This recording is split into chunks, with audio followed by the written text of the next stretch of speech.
Бізде келесі сабақ тыныс алу үдерісі. Тыныс алу немесе дем алу барлық тіршілік иелері үшін аса маңызды процесс. Адамға тыныс алу үшін тек қана оттегі газы қажет. Жер атмосферасында шамамен 21% оттегі газы, яғни О2 бар. Адам ауаны мұрнынан өкпеге жіберіп тыныс алады.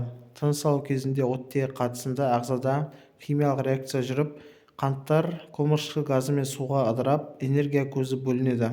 Бөлініп шыққан көміршікл газы мұрын арқылы сыртқа шығарылады.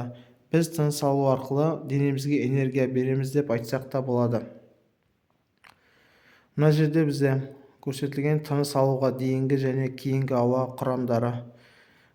Скриншот жасап қарап алсаңыздар болады. Енді біз келесі тоқталайық лас ауаның адам денсаулығына әсеріне. Қазіргі уақытта қоршаған ортаға зиян тигізетін ең үлкен қатер бұл ауаның ластануы. Лас ауамен дем алған кезде өкпенің қызметі нашарлайды. Нәтижесінде бізде тыныс алуымыз қиындап кетеді. Адам ағзасында темірдің атқаратын көптеген функциялар бар. Олардың ішінде ең негізгісі бізде тыныс алу функциясы. Тыныс алуда темірдің маңызы зор. Темір бұл гемоглобин ақуызының негізгі бөлігі. Бұл ақуыз қызыл қан жасушаларында кездеседі. Гемоглобин темірдің көмегімен дененің барлық жасушалары мен мүшелеріне оттегін тасымалдап отырады. Ағзада темірдің жетіспеушілігі бізде анемия ауруына әкелуі мүмкін. Анемияның белгілеріне шаршау, әлсіздік, ентігу, естен тану жатады.